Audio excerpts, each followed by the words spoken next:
दोस्तों नमस्कार, बहुत स्वागत है आपका चौकस भारत में। मैं आपका दोस्त ब्रजेंद्र।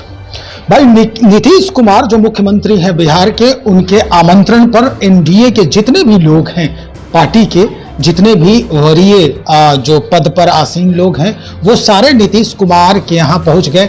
मुख्यमंत्री आवास पहुंचे और वहां पर एनडीए की बैठक हुई। कई लोगों के कई तरह की बातें सुबह में आ रही थी भाई कि किस वजह से बुलाहट हुई है, क्या होगा क्या नहीं होगा, बहुत सारे संशय सामने आ रहे थे।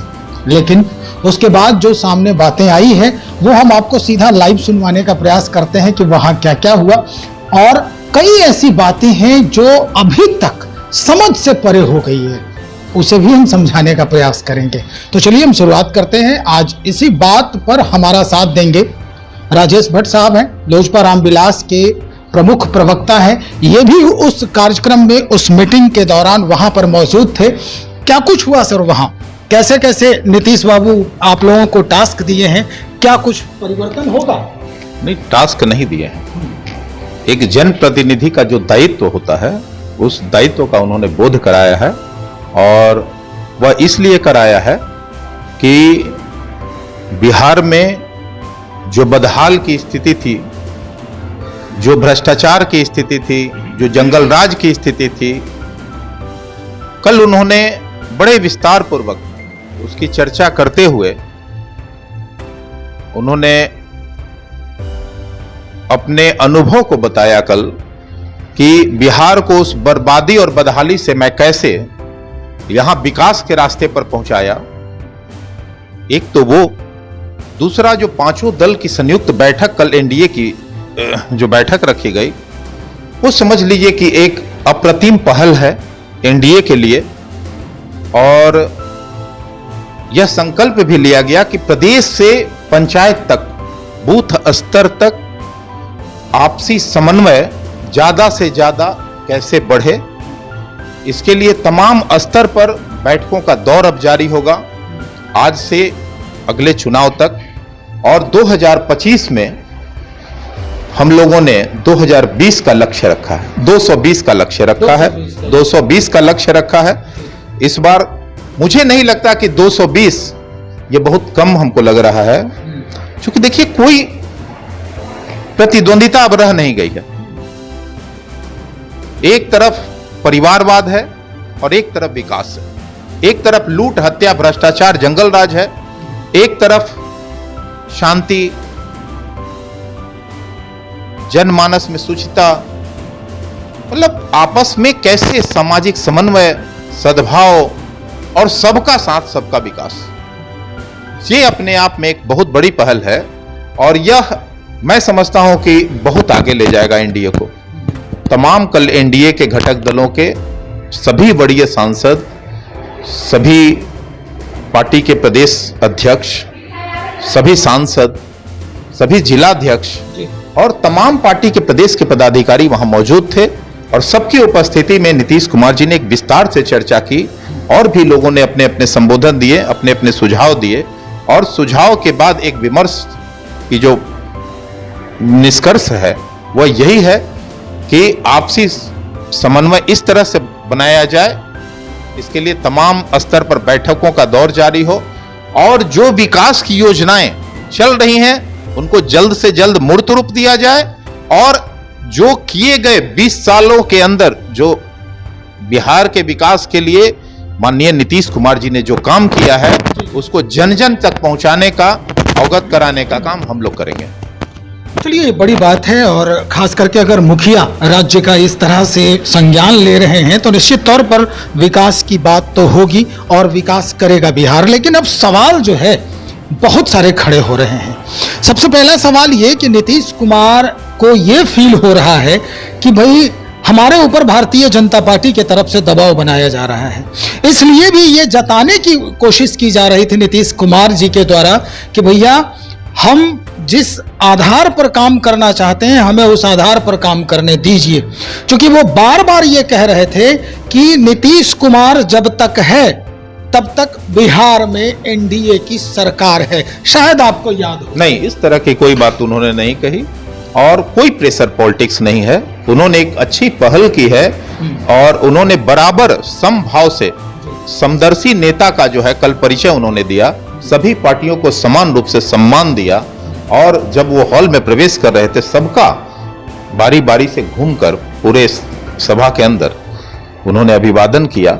यह बताता है कि ये विराट हृदय के स्वामी हैं। एक बड़े नेता का जो व्यक्तित्व होता है वो कल दिखा उनका। निश्चित तौर पर भाई नीतीश बाबू की चर्चा तो हर वक्त हो ही रही है अपने राज्य में, लेकिन एक अहम सवाल और खड़ा हो रहा है। हमने इसके पहले जो सवाल किए वो हमारा सवाल नहीं है, बल्कि विपक्षियों की तरफ से ये बात सामने आ रही है कि जैसा कि सुनने में आ रहा है कि भाई पशुपति पारस जी को नहीं वहां पर आमंत्रण दिया गया, वहां पर बुलाया नहीं गया है, कहीं चिराग पासवान के दबाव में नहीं आ गए नीतीश कुमार? नहीं, ऐसी कोई दबाव नहीं है।